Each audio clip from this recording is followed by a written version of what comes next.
युवक।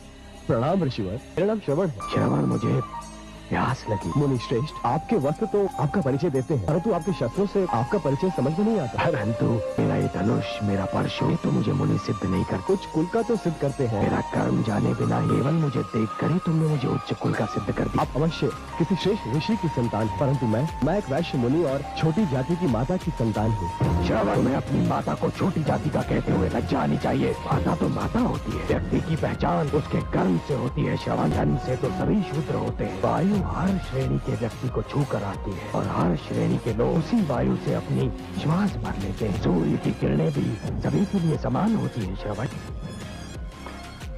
हे मुनिवर, आप मुझे अपना परिचय दें, क्योंकि आज से आप मेरे आदर्श हैं।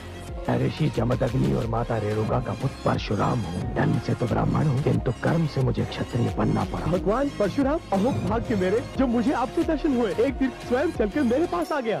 मैं अपने अंधे माता पिता को तीर्थों की यात्रा कराने निकला हूँ। वो जो बैठे हैं मेरे माता पिता हैं। परंतु मुझे वहाँ कोई रथ या अन्य वाहन दिखाई नहीं दे रहा है। श्रवण, मेरे पास रथ आदि साधन नहीं, किंतु माता पिता की इच्छा को पूरा करना हर संतान का धर्म भी है एवं कर्तव्य भी। इसलिए इन दोनों को कांधों पर उठाए तीर्थों की यात्रा करने निकला। श्रवण कुमार, तुम धन्य हो। तुम्हारे दर्शन करने के उपरांत अपने माता पिता का परम भक्त होने का मेरा अहंकार तो चूर चूर। आपका यश तो पूरे संसार में पूरे किरण की भांति फैल चुका है। अब चलिए, चलकर मेरे माता पिता को दर्शन देकर धन्य कीजिए। माता पिताश्री, भगवान परशुराम पधारे हैं। हे भगवान परशुराम, हमें अपने चरण छूने दीजिए। नहीं माता, चरण स्पर्श तो मुझे आपके करने चाहिए। हे माता, मैं आपके पुत्र से मिलकर धन्य हो गया। इस संसार में इससे अच्छा दृश्य और कोई हो ही नहीं सकता कि एक पुत्र के कंधों पर माता पिता तीर्थ यात्रा कर ले।